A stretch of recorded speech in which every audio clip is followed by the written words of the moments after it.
I longed for you, and you did not know it. I travelled in time to arm you with weapons, ambrosia, charm, wit, fierceness.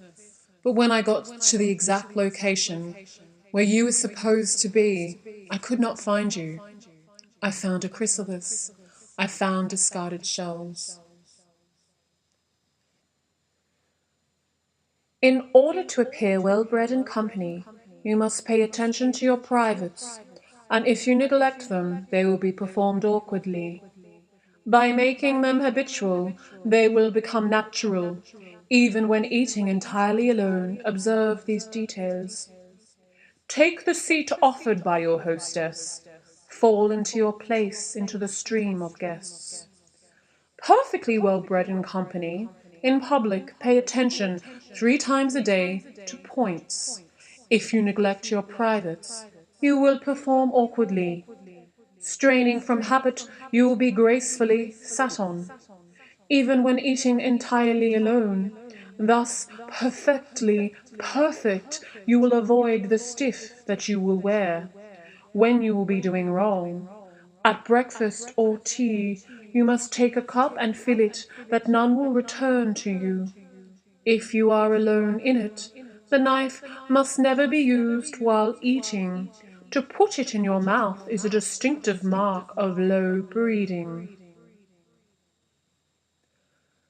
In close proximity, these galaxies are a morbid anatomy.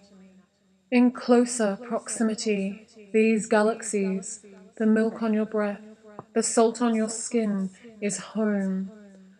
In fractured light, moving in a sea of longing, we are conjoined twins.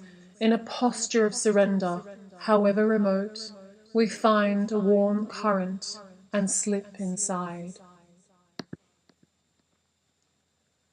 Do not pour coffee or tea into your saucer. Do not blow. Use the butter knife to mortify yourself. Never put the stones of fruit on your tablecloth.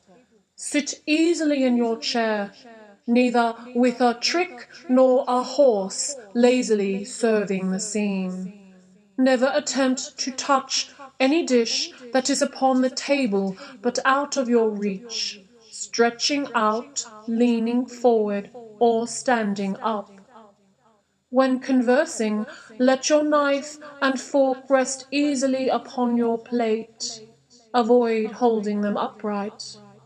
To use them to helping yourself to help butter or salt is rude in the extreme. Daughter! Yes? I am the horse with the eyes of the universe. I was the daughter of the catastrophe, the throne taken in grief.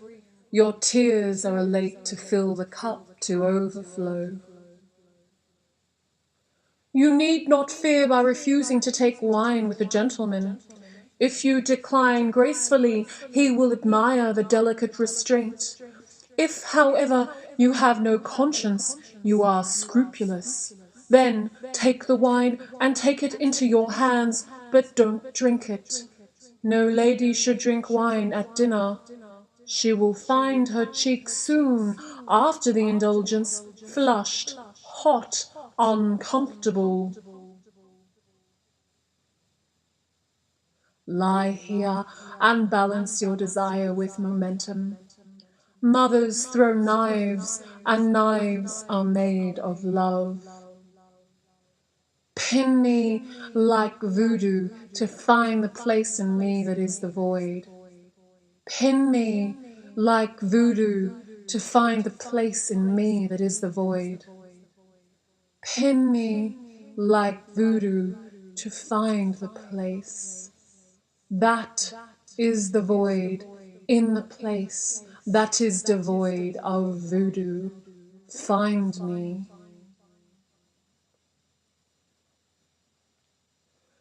Take the food upon your own plate. Train your children so they will pass these things to you. If you are by yourself, pass the lady with the head.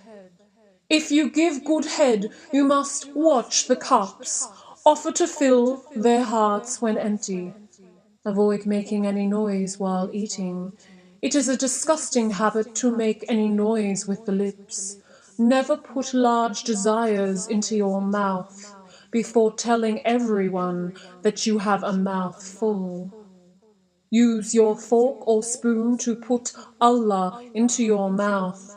He is lonely and insecure and in need of a good woman's ass.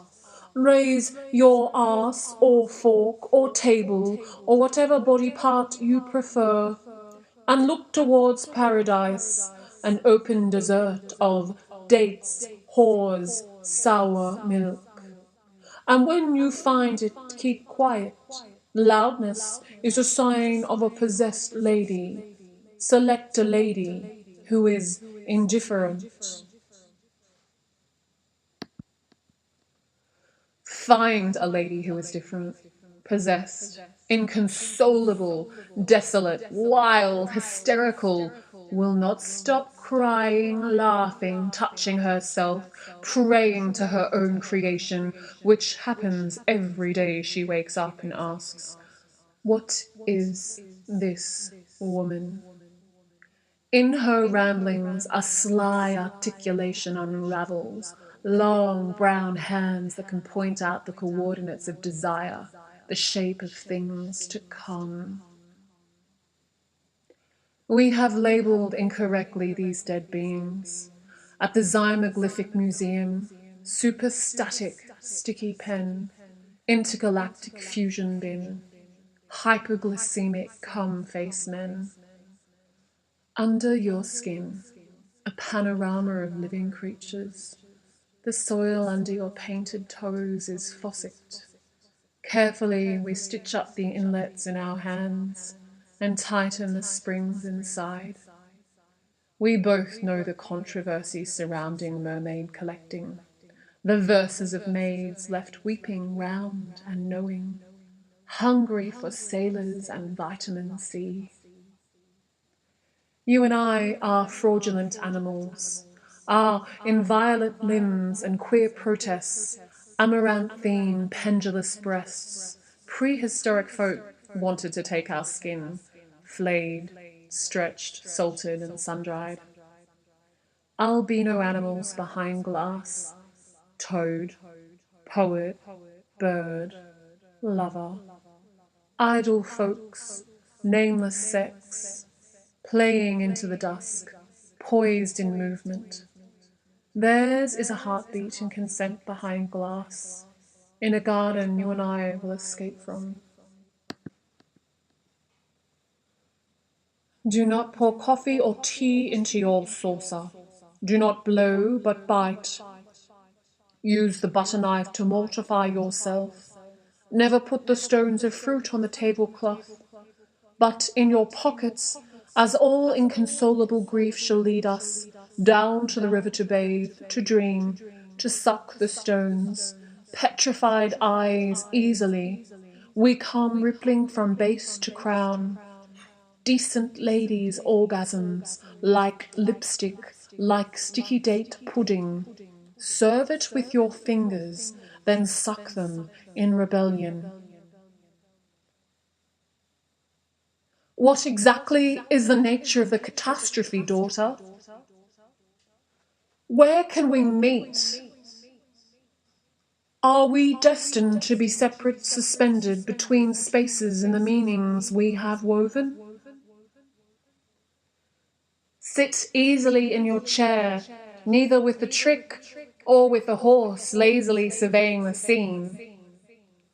Never raise your voice when speaking any higher than is necessary. Be more agreeable by sounding distinct. Never pass your plate with a knife upon it.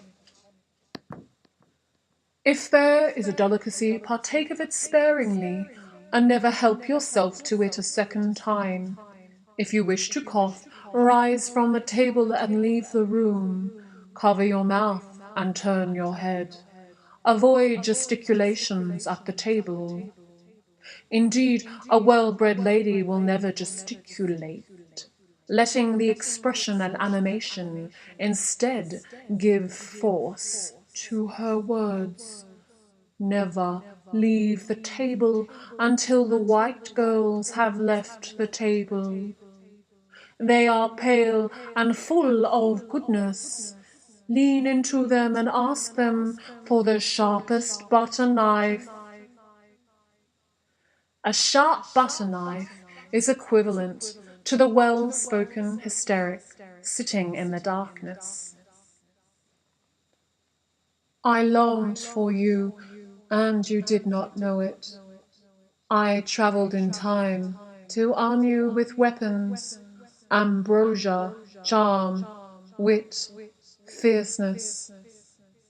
But when I got to the exact location, where you were supposed to be, I could not find you. I found a chrysalis. I found discarded shells. Yes, you were dancing the pleroma, and there you dreamed. You dreamed of telekinetic pussies, glowing tentacles of touch. Blood cells and atoms make woven threads, golden love between us and through. All ghosts yearn for touch. Did you know that? And did you know that when you are a ghost, it is really quite hard to walk through walls? That is why the living construct doors for the dead. But they do not know this for the most part. In order to fly, you must practice from a young age. I have noticed that you give away most of your secrets, but they are so encrypted and obscure. Who is really paying attention to them anyway? Bone broth makes you strong. Never fly when the bats have flown. And avoid full moons unless you want to be seen. The main point in the arrangement in the table is to secure beauty without interfering with the conversation of snowy damask and taste. A handsome centerpiece, and this may be of glass, silver, and china, as elegant as a work of art, preserve all fruit, stands with the fruit and flowers mingled with them, form exquisite centerpiece. When you save, you are going mad. You are gearing yourself up for rebirth. You should be used to it by now, surely. And it is easy to label when the world doesn't know how to listen. The flavor of your madness comes from chaos, from the dark that you grow, radiant and full of